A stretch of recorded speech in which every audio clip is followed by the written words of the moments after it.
2 లక్షల పెట్టుబడి, unlimited growth. EcoBlue AdBlue franchisee. Smart investment, great returns. Hi hello నమస్తే, welcome to Suman TV. నేను మీ యాంకర్ పవన్. ఈ రోజు మనతో అర్జున్ ఆర్య గారు ఉన్నారు. ఆయన ఒక artist come and present Bigg Boss అగ్ని పరీక్షకు కూడా వెళ్ళొచ్చారు. మరిన్ని విషయాలు ఆయన అడిగి తెలుసుకుందాం. నమస్కారం అండి. హాయ్, ఎలా ఉన్నారు? బాగున్నాను, మీరు ఎలా ఉన్నారు? బాగున్నాను. ఓకే బ్రో, ఎట్లా అనిపిస్తుంది? మీరు యాజ్ ఏ త్రిబుల్ ఆర్ చేశారు, వాల్తేర్ వీరయ్య చేశారు, ఏకం అనే మూవీ కూడా చేశారు, వంగవీటి మురళీ గారి క్యారెక్టర్ చేస్తున్నారు, దేవినేని మురళీ గారు. అండ్ అంటే ప్రెసెంట్ ఇన్ని క్యారెక్టర్స్ చేసుకుంటున్నారు. స్టార్టింగ్ షార్ట్ ఫిల్మ్స్ చేశారు. బట్ ఎట్లా అనిపిస్తుంది బ్రో యూట్యూబ్ నుంచి 70mm స్క్రీన్ మీదకి? అంటే ఫస్ట్ నా లైఫ్ ఎలా స్టార్ట్ అయింది చెప్పనా? ఓకే. 2012లో నేనే నెంబర్ 1 గేమ్ షోకి నేను పార్టిసిపెంట్కి వెళ్ళా. అప్పుడు గేమ్ షోస్ అన్ని ఆడియన్స్తో ఉండే. ఫస్ట్ ఓకే, ఆడియన్స్తో స్టార్ట్ అయ్యి సెలబ్రిటీస్ తీసుకునే వాళ్ళు. ఒక 6th ఎపిసోడ్ నుంచి సెలబ్రిటీస్ వచ్చేవాళ్ళు ఏ గేమ్ షో అయినా. అట్లా వెళ్ళినప్పుడు అక్కడ ఫస్ట్ ఎపిసోడ్ ఫస్ట్ క్లాప్ నా మీద ఓపెనింగ్. నేనే నెంబర్ 1 గేమ్ షో. నేను గేమ్ షో చేసిన తర్వాత మా విలేజ్లో కానీ అందరు కానీ చూసి హ్యాపీగా ఫీల్ అయ్యారు. మన విలేజ్ నుంచి ఒకడు వెళ్ళాడు, జీ తెలుగులో వచ్చింది గేమ్ షో. ఎక్కడ? ప్రాపర్ సిద్దిపేట నుంచి విలేజ్ అనమాట, పుల్లూరు అనే విలేజ్. అప్పుడు నాకు గేమ్ షో చేసినప్పుడు అనిపించింది నాలో ఒక టాలెంట్ ఉంది కాబట్టి వాళ్ళు మనల్ని అక్కడ తీసుకున్నారు. అండ్ అంతమంది నుంచి కూడా యాక్టింగ్ అంటే పిచ్చి, కానీ ఏ బ్యాక్ సపోర్ట్ లేదు, ఎవరిని అప్రోచ్ అవ్వాలో తెలీదు, ఎలా వెళ్ళాలో తెలీదు. ఓకే. ఇంకా అప్పుడు 2012లో వచ్చినప్పుడు అలా నేనే నెంబర్ 1 గేమ్ షో చేసినప్పుడు అలా లక్ ఉంటే లక్ష్మి దమ్ము గేమ్ షోస్ అని అలా వెళ్ళాను. ఓకే. అలా పార్టిసిపేట్ చేసిన తర్వాత అక్కడ నుంచి ఒక షార్ట్ ఫిలింకి వేరే ఫ్రెండ్ వాళ్ళు చెప్పారనమాట. ఇదంతా జరిగింది 2012 ఎండింగ్ 13. ఓకే. ఆ మధ్యలో జరిగినాయి గేమ్ షోస్ అన్ని. అలా చేసినప్పుడు నెక్స్ట్ షార్ట్ ఫిలిమ్స్ నోటోరియర్స్ అని వచ్చింది ఫస్ట్. నా ఫ్రెండ్ చెప్పాడు ఇలా ఒక క్యారెక్టర్ చేస్తావు, నెగిటివ్ క్యారెక్టర్, డ్రగ్స్ తీసుకునే క్యారెక్టర్ అంటే. సరే చేస్తానని చెప్పేసి అన్నాను, వెళ్ళి చేశాను. బాగా వచ్చింది, అవుట్పుట్ బాగా వచ్చింది. నేను యాక్టింగ్ అంటే నాకు అసలు ఏం తెలీదు, ఇలా డ్రగ్స్ తీసుకునేది. అలా చేసేసిన తర్వాత నెక్స్ట్ అది అవుట్పుట్ చూసాను, బాగుంది. అలా అయిపోయిన తర్వాత మెల్లిగా ఒక 10 షార్ట్ ఫిలిమ్స్ వరకు చేసిన తర్వాత నా ఫస్ట్ ఫిలిం వచ్చి కిరాక్ పార్టీ. ఈ విషయం ఎవరికి తెలీదు, నేను యాక్ట్ చేయాల్సింది కిరాక్ పార్టీ, నిఖిల్ గారిది. అండ్ దానికి ముందే నేను ఇట్లు అంజలి అని ఒక ఫిలిం కమిట్ అయిపోయినా. ఇట్లు అంజలిలో నాకు డైరెక్టర్ సార్ అంటే నేను చాలా ఇష్టం, లైక్ ఫాదర్ లాగా. ఓకే. అంటే నాకు అంతా నచ్చాడు అనమాట. నేను 4th విలన్ ఉండాల్సింది ఇట్లు అంజలిలో ఫస్ట్ విలన్గా యాక్ట్ చేశాను. అది నాకు కూడా తెలియదు. అంటే మా కమ్యూనికేషన్ అంత బాగుండి షూటింగ్ రోజు చెప్పాడు, ఓకే నువ్వే మెయిన్ విలన్ ఈ మూవీలో, నీ మీదే నడుస్తుంది స్టోరీ అంతా అని చెప్తే నేను చాలా హ్యాపీగా ఫీల్ అయ్యాను. అండ్ ఇక్కడ కట్ చేస్తే ఏంటంటే కిరాక్ పార్టీ ఇట్లు అంజలి 2 సేమ్ డేట్స్. దానివల్ల నేను ఇట్లు అంజలి చేశాను, కిరాక్ పార్టీ చేయలేకపోయినాను. అండ్ ఇట్లు అంజలి చేసిన తర్వాత మనకు లాక్డౌన్ పీరియడ్లో రిలీజ్ అయిపోయింది. లాక్డౌన్ పీరియడ్లో రిలీజ్ అయింది. మా మూవీ రిలీజ్ అవ్వగానే విత్ ఇన్ ఒక 4 days 5 daysలో లాక్డౌన్ పడింది. అండ్ అంతగా జనాలకు రీచ్ అవ్వలేదు ఫిలిం. ఒకవేళ జనాలకు రీచ్ అవ్వి ఉంటే నాకు ఇంకా మంచి ఆపర్చునిటీస్ వచ్చేవేమో, ఆ మూవీతో నాకు ఇంకా బెటర్గా ఉండేదేమో. ఆ మూవీ అయిపోయిన తర్వాత ఏకం చేశాను, మన బిగ్ బాస్ శ్వేత ఉంది కదా, తన కాంబినేషన్లో చేశాను. అండ్ అది అయిపోయిన తర్వాత క్రైమ్ రీల్ చేశాను. క్రైమ్ రీల్లో నెగిటివ్ పాజిటివ్ 2 వేరియేషన్స్ ఉంటాయి. ఓకే. అంటే ఫస్ట్ సినిమా ఫస్ట్ హాఫ్లో అంతా నేనే మంచోన్లాగా అంతా నడిపిస్తూ ఉంటాను, క్లైమాక్స్లో నేనే విలన్ అని చెప్పి రివీల్ అవుతాను అనమాట. అండ్ అది అయిపోయిన తర్వాత కళ్ళు కంపౌండ్ 1995 కూడా నెగిటివ్ క్యారెక్టర్ పిలిచారు వాళ్ళు. ఫస్ట్ మెయిన్ విలన్కి అసిస్టెంట్ క్యారెక్టర్ పిలిచారు. అక్కడ డైరెక్టర్ అంతా చూసి నువ్వు అసలు మెయిల్ విలన్గా వద్దు, సెకండ్ హీరోగా చేస్తావా అని చెప్పేసి అన్నాడు అనమాట. ఓకే చేస్తానని చెప్పేసి సెకండ్ హీరోగా చేసేసినాను. అండ్ అది అయిపోయిన తర్వాత మొన్న రీసెంట్లీగా చూసుకుంటే త్రిబుల్ ఆర్. జస్ట్ నేను రాజమౌళి సార్ని చూద్దామని వెళ్ళా షూట్కి, ఏ బ్యాక్గ్రౌండ్ లేకుండా ఎలా షూట్ అవుతుందంటే ఎలా కొంతమంది ఆర్టిస్టులతో అలా ఆడిషన్ అవుతుంది. క్యారెక్టర్ ఆర్టిస్ట్ అల్యూమినియం ఫ్యాక్టరీలో ఇలా ఆడిషన్ అవుతుందంటే వెళ్ళా. ఇలా ఒక 10 members నిలబెట్టేసి డైరెక్టర్స్ మాకు ఇలా ఎక్స్ప్రెషన్స్ ఇవ్వండి అమ్మా, ఇలా ఎక్స్ప్రెషన్స్ కావాలంటే నేను చేశాను. చేసిన తర్వాత నెక్స్ట్ ఒక 3 days తర్వాత నాకు కాల్ వచ్చింది, మీరు త్రిబుల్ ఆర్కి రావాలి, షూట్ ఉంది మీకు అని చెప్పి. నేను వెళ్ళాను. వెళ్ళిన తర్వాత నాకు అంటే సెట్లో నేను ఏం గమనించాను బాగా అంటే, ఒకటే అనుకున్నా, మనం ఎంతమంది వెనకాల ఉన్నా కూడా మనం ద బెస్ట్ పర్ఫార్మెన్స్ ఇస్తున్నామంటే డైరెక్టర్ సార్ మనల్ని పిలుస్తాడు అని నాకు నమ్మకం ఉంది. నేను అలా థర్డ్ రోజు ఏమైందంటే ఎర్లీ మార్నింగ్ 7 o'clockకి నేను ఎక్కడో 5th lineలో ఉన్నాను. నాకు ఇలా ఎక్స్ప్రెషన్స్ కావాలి, ఇలా సీన్ కావాలి అని చెప్పి రాజమౌళి సార్ ఎక్స్ప్లెయిన్ చేస్తున్నాడు. నేను అది బాగా అర్థం చేసుకొని ఎక్కడో 5th ఆ లైన్లో ఉండే నేను ఎక్స్ప్రెషన్ ఇచ్చేసాను. ఇచ్చేయగానే సార్ నన్ను ముందుకు పిలిచాడు. నేను ఇలా చూస్తున్నాను ఎవరు నన్ను పిలుస్తున్నాడా అని చెప్పేసి, తమ్ముడు నిన్నే రా అని చెప్పి ముందుకు పిలిచాడు. పిలవగానే అంత పెద్ద అయినా మనని పిలిచాడంటే మనకి ఎలా అనిపిస్తుంది? నా కళ్ళలో వాటర్ ఆగట్లేదు. ముందుకు వెళ్ళిపోగానే ఈ తమ్మునికి బాగా క్లోజ్ పెట్టు, ఒకసారి యాక్టింగ్ చేయి తమ్ముడు అని అన్నాడు సార్. అనగానే చేశాను. చేయగానే ఈయనకు ఒక్కనికే క్లోజ్ పెట్టు, వీళ్ళ పక్కన నాకు ఎవ్వరు వద్దు అని చెప్పి నాతో అంత మంచి క్లోజ్ సీన్ పడింది ఆ రోజు షార్ట్ త్రిబుల్. అది అయిపోతే జనవరి 1st రోజు మార్నింగ్ నా మీదనే క్లాప్, నా మీదనే ఓపెనింగ్. ఓకే, అది నాకు ఇంకా హ్యాపీనెస్ అనిపించింది. అంత పెద్ద సినిమాల్లో నా మీద వచ్చి క్లాప్ బోర్డ్ కొట్టారు అండ్ సీన్ కూడా నాతోనే ఓపెనింగ్ అని చెప్పి చూసుకుంటే నేను ఎంత అయితే యాక్ట్ చేశానో త్రిబుల్ అన్ని సీన్స్ ఉన్నాయి నాయి, ఏ సీన్స్ కూడా కట్ అవ్వలేదు. అండ్ త్రిబుల్ చేసిన తర్వాత కూడా నాకు మంచిగా అంటే నాకు తెలిసిన వాళ్ళందరి దగ్గర నుంచి నాకు ఇంత పెద్ద మూవీలో నువ్వు కనిపించావు కదా అని చెప్పి ఒక హ్యాపీనెస్ అనిపించింది. అంటే ఏ బ్యాక్ సపోర్ట్ లేకుండా ఇక్కడ వరకు వచ్చాను. అండ్ మొన్న చూసుకుంటే రీసెంట్గా ఫౌజీ కూడా నేను ఆడిషన్కి వెళ్ళాను, దానికి ఆడిషన్కి వెళ్ళాను. 29 ప్రొఫైల్స్లో ఆ క్యారెక్టర్కి 30 ప్రొఫైల్ నాది. ఓకే. అండ్ అది సెలెక్ట్ చేసినందుకు సార్కి థ్యాంక్ యూ సో మచ్, అను రావుపూడి సార్కి. రీసెంట్గా అంటే 2 పోస్టర్స్ యా అసలు సోషల్ మీడియా అంతా షేక్ అవుతుంది. అవును, దాంట్లో కూడా ఒక మంచి క్యారెక్టర్ ప్రభాస్ సార్ ఉంటాడు, నాకు ఫ్యామిలీ ఉంటుంది, మమ్మీ ఉంటాడు, డాడీ ఉంటాడు, తాతయ్య ఉంటుంది, నానమ్మ ఉంటుంది, వైఫ్ ఉంటుంది. ఎంతసేపు ఉంటుంది అంటే మీది ప్రభాస్ గారిది కాంబినేషన్? అది చెప్పలేం బ్రదర్. ఎలా అంటే ఇప్పుడు మన మూవీలో యాక్ట్ చేస్తున్నప్పుడు మూవీ మొత్తం ఉండొచ్చు, కొన్ని సినిమాలలో అంటే ఆ సీన్ అవసరం లేదు అనుకున్నప్పుడు కూడా డైరెక్టర్ సార్ కట్ చేయొచ్చు. అది మనం మూవీ రిలీజ్ అయిన తర్వాతనే మాక్సిమం మీ ఎక్స్పెక్టేషన్ ఒక 5 minutes 5 to 3 minutes అని నేను అనుకుంటున్నా. Okay, action sequence. Yeah, okay. Saving ఎవరు సేవ్ చేసేది అట్లాగే అట్లా ఏముండదు. సార్ ఉంటాడు, సార్ కాంబినేషన్ లో. ఇప్పుడు నేను మూవీ రిలీజ్ అవ్వలేదు కాబట్టి అవి నేను రివీల్ చేయకూడదు కదా. మూవీ చూడండి, చూసిన తర్వాత మళ్ళీ అంటే ఫస్ట్ పోస్టర్లో ఏంటంటే షర్ట్ లేకుండా సంథింగ్ ఉంటారు కూర్చొని ప్రభాస్ గారు నార్మల్ గా. అంటే సెకండ్ పోస్టర్లో ఏమో గన్ పట్టుకొని వెనకాల గాంధీ గారు వెళ్తున్నట్టు, అంటే ఒక పోస్టర్ వైజ్ అట్లా అనిపించింది. పోస్టర్ చూస్తే ఏమనిపించింది, ఏం గుర్తొచ్చింది? నాకైతే గుర్తురాడు అదే అనిపించింది. యాజ్ ఏ మీరు చేశారు కాబట్టి అది మీరు చెప్పాలి. నేను చెప్తున్న బల్లగుద్ది మూవీ బ్లాక్ బాస్టర్ హిట్ అవుద్ది. ఓకే, మీరు మూవీ చూస్తున్నంత సేపు కూడా బూస్ట్ బాంబ్స్ వస్తాయి మీకు. ఓకే. మూవీలో అన్ని సీన్స్ అంత బాగుంటాయి. గాంధీ గారు వెళ్ళే షాట్ లా అనిపించింది. అది నేను రివీల్ చేయను కదా, అది చెప్పాను కదా నేను. ఓకే, రేపు పొద్దున మీరు మూవీ చూడండి, కావాలంటే మళ్ళీ వచ్చి ఇప్పుడు దాకా ఉన్న మూవీస్ కన్నా యాక్షన్ నెక్స్ట్ లెవెల్ ఉంటుంది అయితే ప్రభాస్ గారిది. బ్లాక్ బాస్టర్ హిట్ అంతే, నేను చెప్తున్నా కదా యాక్షన్. Yeah, okay. అండ్ అంటే నార్మల్గా వారణాసిలో ఎక్స్పెక్ట్ చేయొచ్చా బ్రో రాజమౌళి గారు? అంటే మీ క్లాప్ కొట్టారని చెప్పారు కదా, అంతమంది ఉన్నా సరే పిలిచి వారణాసి మూవీలో ఏమైనా ఎక్స్పెక్ట్ చేయొచ్చా? లేదు. అంటే త్రిబుల్లో నేను ఈ విలేజ్ లుక్లో ఇలా కనిపించాను కాబట్టి నా క్యారెక్టర్ అంటే సినిమాలో అంటే దానికి నేను అవసరం కాబట్టి వాళ్ళు పెట్టుకున్నారు. ఇప్పుడు దీంట్లో అయితే లేదు, చేయట్లేదు. ఓకే. అండ్ ఇంకొకటి ఏంటంటే ఏమన్నా సార్ వాళ్ళ దగ్గర నుంచి కానీ ఏదన్నా అంటే ఈ అబ్బాయి సెట్ అవుతాడు దీనికి ఈ రోల్ కనుకుంటే డెఫినెట్గా వెళ్ళి యాక్ట్ చేస్తాను. ఇప్పుడు డైరెక్టర్ సార్ వాళ్ళకి కూడా ఒకటి ఉంటుంది మా ఇంట్లో, ఈ అబ్బాయిని దీనికి పెట్టొచ్చు, ఈ అబ్బాయిని దీనికి పెట్టొచ్చు అని. వాళ్ళకంటూ ఒకటి ఉంటుంది కదా. అది మీకంటూ అంటే పోస్టర్ చూడంగానే ఏమనిపించింది ఫౌజీది యాజ్ ఏ ఆడియన్గా చెప్పండి. మీరు మొత్తం ఓవరాల్ సినిమా లేరు కాబట్టి 2 పోస్టర్స్ వచ్చినాయి, ఫస్ట్ పోస్టర్ సెకండ్ పోస్టర్ చూడగానే ఏమనిపించింది? ఫ్రీడమ్ ఫైటర్ అలాంటి మూవీ ఏమో అని చెప్పి నేను అనుకుంటున్నా. సెకండ్ పోస్టర్ అంటే ఒక ససంతం రాకముందుకు జరిగే స్టోరీ ఏమో, లైక్ అంటే ఒక దాని మీద మనకి స్వతంత్రం రాకముందుకు వెళ్ళే స్టోరీ ఏమో అని చెప్పేసి నేను అనుకుంటున్నాను. ఓకే. ఆ పోస్టర్ చూస్తేనే అర్థమవుతుంది కదా మనకి, ఒక ఎమోషనల్ కనబడుతుంది.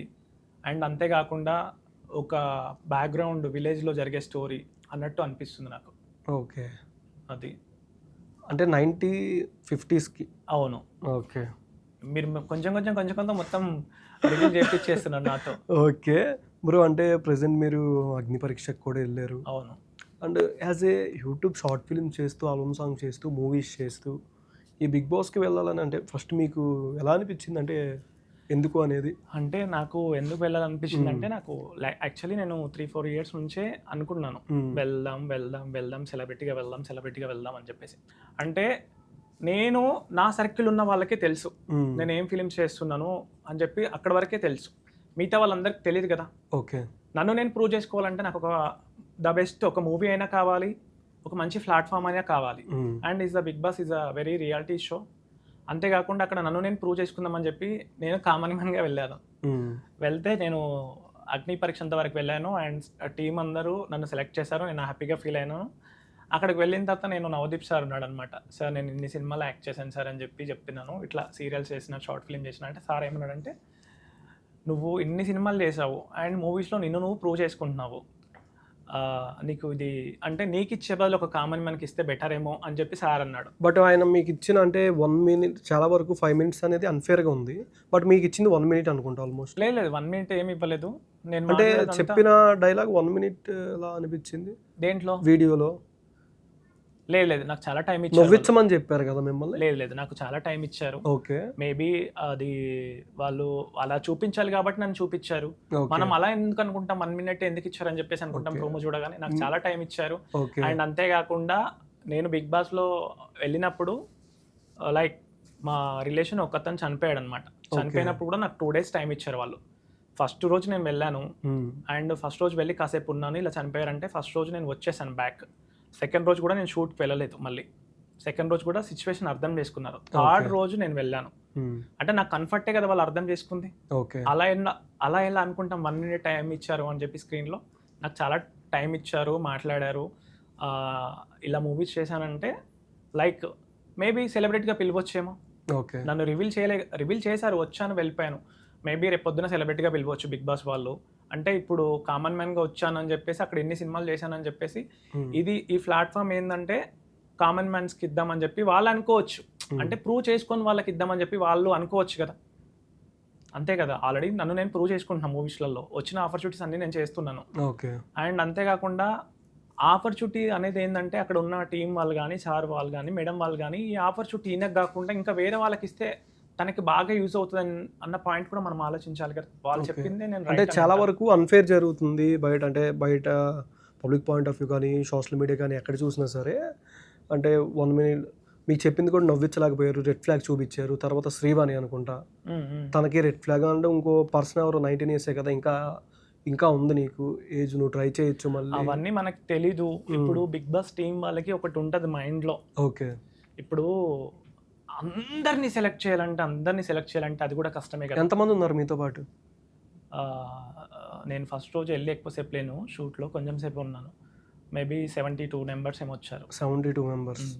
అండ్ సెకండ్ రోజు నేను వెళ్ళలేదు షూట్కి. చెప్పాను కదా ఈ సిచ్యువేషన్ నాకు ఇలా చనిపోతే టీం వాళ్ళకి చెప్తే నాకు 2 days హెల్ప్ చేసి మళ్ళీ థర్డ్ రోజు కూడా పిలిచారని చెప్పి. ఓకే, అది ఇప్పుడు ఒకటి నేను అంటాను, అక్కడ ఎవరు పర్ఫెక్ట్ అంటే వాళ్ళని తీసుకుంటారు, అందరిని తీసుకోలేరు కదా వాళ్ళు. ఓకే, అది. బట్ మీరు వేసింది అంటే బాగానే అనిపించింది. బట్ ఏంటంటే నాకు ఆ వీడియో చూసిన వీడియోలో ఏంటంటే రెడ్ ఫ్లాగ్లు చూపించడం ఇట్లా అనిపించింది. ఏంటంటే కొన్నిసార్లు మనం ఏదైనా సాధిద్దాం అని వెళ్ళిన ఇలాంటి పర్సన్స్ కానీ, అంటే నేను కూడా వెళ్ళినా సరే ఏదైనా ట్రై చేద్దాం, నేను ఇంకా కొత్తగా ఎక్స్ప్లోర్ చేసుకోవాలి అన్నట్టు ఆలోచిస్తాం. అవును, ఫస్ట్ అంటే మీ సెల్ఫ్ ఇంట్రడక్షన్ అయి ఉంటుంది, వాళ్ళతో నార్మల్గా మాట్లాడడం. నేను అదే చెప్తున్నాను కదా, నేను ఆల్రెడీ సినిమాలు చేశాను. వాళ్ళు నాకు క్లియర్గా ఒకటే చెప్పినారు, ఒకటే అన్నారు, అర్జున్ నువ్వు ఆల్రెడీ మూవీస్లో ప్రూవ్ చేసుకుంటున్నావు, చేస్తున్నావు మూవీస్, నిన్ను తీసుకుంటే ఒక కామన్ మ్యాన్ కోల్పోతాడేమో నీ ప్లేస్లో. నీ ఆపర్చునిటీ అనేది వేరే వాళ్ళకి ఇచ్చిద్దామన్నా నేను 100% దానికి ఓకే అని చెప్పేస్తాను. నేను అదే అంటున్నాను. మేబీ ఇప్పుడు నేను ఎన్ని మూవీస్ చేశాను, రేపు పొద్దున నాకు పిలవచ్చు కదా వాళ్ళ షో నుంచి. అలా ఎందుకు ఆలోచిస్తాం? నన్ను తీసుకోలేదు, నాకు 1 minute టైం ఇచ్చారని. నాకు టైం ఇచ్చారు, నేను మాట్లాడాను, కానీ నన్ను నన్ను ఎక్కడి వరకు చూపించాలో అక్కడ వరకు చూపించారు వాళ్ళు. ఓకే, అంటే లోపలికి వెళ్ళిన తర్వాత మీకు చెప్పారు మీరు నవ్వించాలి మమ్మల్ని, ఈ టైంలో నవ్వించండి అని చెప్పి, అంతేనా? వాళ్ళు అన్నీ చెప్తారు, దానికి తగ్గట్టు మనం చేసేస్తే సరిపోద్ది. మనలో టాలెంట్ ఉందంటే డెఫినెట్గా తీసుకుంటారు. నన్ను తీసుకోలేనంటే నా దగ్గర టాలెంట్ లేనప్పుడు వాళ్ళు ఎందుకు తీసుకోవాలి? అది కూడా కరెక్ట్ పాయింటే కదా. ఇప్పుడు మీరే ఉన్నారు, మీరు ఒక షో రన్ చేస్తున్నారు, నా దగ్గర టాలెంట్ ఉన్నప్పుడు, నా దగ్గర వర్త్ ఉన్నప్పుడు మీరు తీసుకుంటారు. నా దగ్గర టాలెంట్ లేనప్పుడు, ఏది లేనప్పుడు మీరు నన్ను తీసుకొని ఏం చేస్తారు? బట్ అది 5 minutesలోనే ఎట్లా తెలుసుద్ది అనేది నా పాయింట్. ఇన్ని మూవీస్ చేశారు, మీ దగ్గర టాలెంట్ లేదని నేను చెప్పలేను. త్రిబుల్ చేశారు, వాల్తేరు వీరయ్య చేశారు, and starting short films. Talent ఉంది, నేను ఏమంటున్నాను మీకు అర్థమైందా? టాలెంట్ ఉంది, నేను ఏం మాట్లాడుతున్నాను అంటే, సార్ నవదీప్ సార్ ఏమన్నాడంటే, నువ్వు ఆల్రెడీ ఇన్ని సినిమాలు యాక్ట్ చేసావు, నన్ను నేను ప్రూవ్ చేసుకున్నాను ఆల్రెడీ మూవీలో. ఇప్పుడు నేను కొత్తగా రాలే ఇండస్ట్రీకి, ఆల్రెడీ సినిమాలు చేశాను, నన్ను నేను ప్రూవ్ చేసుకున్నాను, ఆల్రెడీ మూవీస్ వచ్చాయి. రీసెంట్లీగా చూసుకుంటే కూడా ఒక పెద్ద ఫిలిమే వచ్చింది నాకు, ఫౌజీ. అది అయిపోయిన తర్వాత ఇంకా పెద్ద ఫిలిం వచ్చింది మళ్ళీ, స్పిరిట్. అది కూడా కాదు, వారణాసి బ్రో, పెద్ద ఫిలిమే వచ్చింది. ఓకే, నేనేందంటే వేరే షూట్లో కొంచెం బిజీ ఉండి చెప్పా, సార్ నాకు మీరు ఇచ్చిన డేట్స్కి ఆ డేట్స్కి 2 సేమ్ ఉన్నాయి, చెయ్యను, ఏం అంటే చేస్తాను కానీ 2 సెట్ అవ్వవు సార్ అని చెప్పిన. ఓకే ఓకే అని చెప్పేసినారు వాళ్ళు. అంటే నేమ్ ఏదైనా చెప్పచ్చా? వద్దులేండి, మిస్ చేసుకున్న తర్వాత ఇంకా నేమ్ ఎందుకు. జస్ట్ ఉంటుంది కదా బ్రో ఒక మెమరీ, అరే మిస్ అయింది అని. Paradise film. పారడైజ్ చెప్తున్నాను కదా, అంటే షూట్ లేనప్పుడు ఖాళీగా ఉంటాం, షూట్స్ వస్తే 2 ఒకసారి వస్తాయి. ఆల్రెడీ నేను కమిట్ అయ్యి ఒక ఫిలిం చేస్తున్నప్పుడు అది ఫస్ట్ అంటే 4Gలో ఉన్నారు అప్పుడు? అది అయిపోయింది, షూట్ ఎప్పుడో అయిపోయింది. ఇంకో మూవీ? ఓకే. ఇంకొక మూవీ, అది రివీల్ చేయలేను. అండ్ 1 నుంచి 5th వరకు ఇక్కడ షూట్, 1 నుంచి 5th వరకు అక్కడ షూట్. మళ్ళీ ఎలా 2 మేనేజ్ చేయగలుగుతాను చెప్పు. ఓకే. అందుకనే మనము చేయలేమనంటే వాళ్ళు కూడా వేరే వాళ్ళని చూసుకుంటారు. సడన్ గా 2 కమిట్ అయిపోయి ఇక్కడ హ్యాండ్ ఇవ్వడం అక్కడ హ్యాండ్ ఇవ్వడం వల్ల. పాన్ ఇండియా మూవీనా అది? అది పాన్ ఇండియా మూవీనా? కాదు, కొంచెం అంటే మంచి క్యారెక్టర్ ఉంటే చిన్న మూవీ కానీ ద బెస్ట్ క్యారెక్టర్. ఓకే. అది బ్రో అంటే ప్రెసెంట్ ఇంకా అంటే వాల్తేరు వీరయ్య చేశారు, ఎట్లా అనిపిస్తుంది అంటే చిరంజీవి గారితో రవితేజ గారితో? నేను వాల్తీరే మూవీ చేసే కన్నా చిరంజీవి సార్తో ఆచార్య చేశాను. ఓకే. నేను ఆచార్యకి ఆడిషన్స్కి వెళ్ళాను అండ్ గురుకులం బ్యాచ్లో ఉన్నాను. గురుకులం బ్యాచ్లో ఉన్నప్పుడు అక్కడ గురుకులం బ్యాచ్లో చిరంజీవి సార్ వస్తాడనమాట. నేను అనుకున్నాను సార్తో ఎలా అయినా వర్క్ చేయాలి, ఎలా అయినా క్యారెక్టర్ అంటే ఒక డైలాగ్ పడాలి, సార్ కాంబినేషన్లో చేయాలి అని చెప్పేసి ఒకటి ఉండే. ఓకే. అండ్ డైలాగ్స్ పడ్డాయి, సార్ కాంబినేషన్లో చేశాను. అండ్ అంతేకాకుండా సార్ చిరంజీవి సార్ ఏంటంటే చాలా పేషెన్స్. ఎంత పేషెన్స్ అంటే సార్కి అక్కడ కొత్త ఆర్టిస్టులు ఎంతమంది వచ్చినా కూడా, అంటే కొంతమంది ఏంటంటే కొత్త ఆర్టిస్టులు వచ్చినప్పుడు వాళ్ళకి ఎలా చేయాలో పర్ఫార్మెన్స్ కొన్ని టేకులు తీసుకుని ఉంటారు, సరిగా యాక్టింగ్ చేయలేకపోతుంటారు. సార్ చాలా పేషెన్స్తో ఉండి వాళ్ళ దగ్గర నుంచి ఆ అవుట్పుట్ వచ్చేంత వరకు సార్ అక్కడే ఉండి కూల్గా ఉండి చేయించుకున్నాడు. అంటే దాంట్లో మా బ్యాచ్లో మేమే ఉదాహరణ. అంటే కొంతమంది ఏమంటారంటే టైం వేస్ట్ అవుతుంది, కరెక్ట్గా లేదు అని చెప్పేసి అంటారు. అలా కాకుండా చిరంజీవి సార్ అండ్ మా కాంబినేషన్లో సీన్స్ అయినప్పుడు చాలా ఓపికగా చాలా పేషెంట్స్గా కొత్త వాళ్ళు వచ్చినప్పుడు మనం సపోర్ట్ చేయాలి, వాళ్ళకి మనమే కదా సపోర్ట్ చేసేది అన్నట్టు డైరెక్టర్తో మాట్లాడి డైరెక్టర్ కూడా సార్ కూడా కూల్గా చేపించుకున్నాడు. అండ్ మూవీ చూస్తే ఏమైందంటే నేను చాలా అనుకున్నాను సార్ కాంబినేషన్లో చేశాను, డైలాగ్ ఉంది అని చెప్పేసి అనుకున్నాను. కానీ మూవీ ఏంటంటే ఎడిటింగ్లో పోయాయి సీన్స్ మాయి. ఓకే. వాల్తేరు వీరయ్య కాదు, ఆచార్య ఫిలిం. ఆచార్య గురించి చెప్పాను ఇందాక, ఆచార్య. ఓకే. అండ్ దాంట్లో ఎడిటింగ్లో పోయింది. పోయిన తర్వాత నేను వాల్తీరు వీరయ్యలో చేశాను. అక్కడ మిస్ అయిన ఇక్కడైతే వచ్చింది కదా సార్తో. ఓకే. అక్కడ మిస్ అయిపోయింది ఆచార్య, కానీ ఇక్కడ వాల్తీరు వీరయ్యలో వచ్చింది. వాల్తీరు వీరయ్యలో నాకు వైజాగ్కి టికెట్ వేశారు, నేను వైజాగ్ వెళ్ళిపోయాను. అండ్ అక్కడ చిరంజీవి సార్ని అరెస్ట్ చేసి జైల్లో పెడతారనమాట. సీన్లో అక్కడ పెడితే నేను గేట్ బయట ఉండేసి, కొంతమంది మేము రవితేజ గారు అరెస్ట్ చేసినప్పుడు మేము బయట ఉండేసి ఆ వైజాగ్లో మేమందరం జాలర్స్ అనమాట. అక్కడ ఉండి సార్ని విడిపించాలి అని చెప్పి ఒక ధర్నా సీన్లో మేము పాల్గొని డైలాగులు అవన్నీ మేము చేసాము. చేసిన తర్వాత బాబీ సార్ నా దగ్గరికి వచ్చి నువ్వు స్క్రీన్లో బాగా కనబడుతున్నావురా, బాగా చేసావు అని చెప్పి అనగానే నాకు అనిపించింది, అంత పెద్దయినా నన్ను స్క్రీన్లో చూసి నువ్వు బాగా చేసినావురా, బాగున్నావురా స్క్రీన్లో నువ్వు అని చెప్పినప్పుడు నాకు చాలా హ్యాపీనెస్ అనిపించింది. ఓకే. నెక్స్ట్ చిరంజీవి గారు షూట్ బాబీ గారు దాంట్లో ఏమైనా ఎక్స్పెక్ట్ చేయొచ్చా? లేదు. ప్రెసెంట్ అంటే ఇప్పుడు మనం ఆడిషన్స్కి వెళ్తున్నప్పుడు ఒక సినిమాలో సార్ దగ్గర చేసినప్పుడు ఇంకొక సినిమాలో చేయాలని లేదు. ఎందుకంటే ఆ క్యారెక్టర్కి మనం వర్త్ అనుకున్నప్పుడు ఆ క్యారెక్టరు మనం ఓకే వీడు సెట్ అవుతాడు అన్నప్పుడు డెఫినెట్గా వాళ్ళు పిలుస్తారు మనల్ని. ఓకే. బాస్ని కలిసారా మళ్ళీ ఎప్పుడైనా? సార్ని నేను కలవడం అంటే ఆఫీస్కి వెళ్ళా ఒకసారి సార్ని. అంటే నేను ఈ మూవీలో కనిపించిన తర్వాతనే ఆఫీస్కి వెళ్ళి సార్కి థ్యాంక్ యూ చెప్పాలని చెప్పి వెళ్ళి బ్లెస్సింగ్స్ తీసుకున్నాను. Sir thank you so much sir, నన్ను మీరు మూవీలో పెట్టుకున్నందుకు చూపించినందుకు నేను చాలా హ్యాపీగా ఫీల్ అయ్యాను సార్ అని చెప్పినాను. బాగా ఎమోషనల్ అయినాను సార్ దగ్గర. ఎమోషనల్ అవుతే అదేం లేదు తమ్ముడు, చేస్తూ ఉండు, మంచి సక్సెస్ అవుతావు అని చెప్పాడు. ఓకే సార్ థ్యాంక్ యూ అని కూడా చెప్పాను సార్. అంటే ఒక కామన్ మ్యాన్లా ఉన్నారా సెట్లో బాస్? లైవ్లో అసలు ఎంత కూల్గా ఉంటాడు అనుకున్నారు మీరు? చాలా కూల్గా ఉంటాడు, చాలా ఫన్నీగా ఉంటాడు, బాగా మాట్లాడతాడు. అంత పెద్ద స్థాయిలో ఉన్నా కూడా కూల్గా మాట్లాడతాడు. నేను ఆఫీస్కి వెళ్ళినప్పుడు కూడా అంత పెద్ద సార్ ఆఫీస్కి వెళ్ళినప్పుడు కూడా లేడు అని కూడా చెప్పొచ్చు, ఆఫీస్లో లేడు అని కూడా చెప్పొచ్చు. నేను కింద కూర్చొని ఉన్నాను హాల్లో, ఇలా సార్ని కలవాలి అని చెప్పేసి కింద మేనేజర్స్ ఉంటే కొంచెం సేపు కూర్చో అమ్మ పంపిస్తాం పైకి అని చెప్పేసి అన్నారు. నేను కూర్చున్నాను, పైకి వెళ్ళాలని నాకు షవర్ అవుతుంది. సార్ కూర్చొని ఉన్నాడు ఇలా ఎదురుగా, నిల్చున్నాను ఫస్ట్. సార్ కూర్చో అమ్మ అన్నాడు. సార్ నిల్చుంటే సార్ పర్లేదు సార్ కూర్చోండి సార్. నేనంటే కూర్చో అమ్మ కూర్చో, ఏం తమ్ముడు వచ్చినావు నువ్వు మళ్ళీ అని అంటే, సార్ అదే థ్యాంక్ యూ చెప్తాము వచ్చాను సార్ అది ఇది అని అంటే, ఓకే ఇప్పుడు ఏం చేస్తున్నావు ఇంకా మూవీస్ అని అంటే, సార్ ఇలా కొన్ని మూవీస్ చేసిన సార్, చిన్న మూవీస్ అది అంటే, బాగా చెయ్యు అండ్ ఎప్పుడు నీ ఆత్మవిశ్వాసం నువ్వు కోల్పోకు, ఇంకా ముందుకు ఏ మూవీస్ వచ్చినా చేస్తూ వెళ్తూనే ఉండు అని చెప్పాడు. Okay sir, thank you sir అని చెప్పేసి వచ్చేసాను. కానీ లైవ్లో మనం చిన్నప్పటి నుంచి చూసే చిరంజీవి గారిని లైవ్లో చూడంగానే బాస్ ఒక తెలియని వైబ్రేషన్ అసలు ఇప్పుడు ఒక దేవుడు మన ముందుకు వచ్చి నిలిచినప్పుడు మనం అంటే ఎక్కువ చూడలేకపోతాం కదా. అలానే సెట్లో ఆచార్య మూవీ సెట్లో కూడా సార్ ఇలా కూర్చున్నాడు అనమాట. సార్ ఇలా కూర్చున్నాడు, మేము ఇక్కడ నిల్చొని ఉన్నాము. ఇలా డైరెక్ట్గా సార్ని చూడాలంటే చూడలేకపోయినాం. అంటే అంత పెద్ద స్టార్ డైరెక్ట్గా ఒకసారి మన ముందు ఉంటే ఎలా అనిపిస్తుంది మనకు? ఒక టెన్షన్ ఉంటుంది, ఒక భయం ఉంటుంది, అండ్ మనం ఎక్స్పెక్ట్ కూడా చేయం కదా అంత పెద్ద సార్ వాళ్ళతో వర్క్ చేస్తున్నప్పుడు. నాకు హ్యాపీ అనిపించింది. ఎట్లా అంటే ఏ బ్యాక్గ్రౌండ్ లేకుండా ఒక్కొక్క స్టెప్ ఎదుగుతూ వచ్చి, అండ్ ఈ రీసెంట్గా మీరు చూస్తే త్రిబుల్ కూడా రామ్ చరణ్ సార్ కాంబినేషన్లో చేశాను, ఎన్టీఆర్ సార్ కాంబినేషన్లో చేశాను, అండ్ మన మెగాస్టార్ గురువు గారు సార్ కాంబినేషన్లో కూడా చేశాను. అక్కడ ఆచార్య మిస్ అయినా ఇక్కడ వాల్తీరు వీరేలో యాక్ట్ చేశాను. అది చాలు. ఏమో ఇంకా ముందు ఇంకా మంచి మూవీస్ పడవచ్చు. అది 72 మెంబర్స్ వచ్చారని చెప్పారు బిగ్ బాస్ది. ఆల్మోస్ట్ ఎంతమంది దాకా రెడ్ ఫ్లాగ్ వచ్చింది, ఎంతమంది గ్రీన్ ఫ్లాగ్? అంటే అవన్నీ మనకు తెలీదు, అవన్నీ పక్కన పెట్టిద్దాం కొంచెం సేపు. అవ్వగానే బయటకు వచ్చేసారు.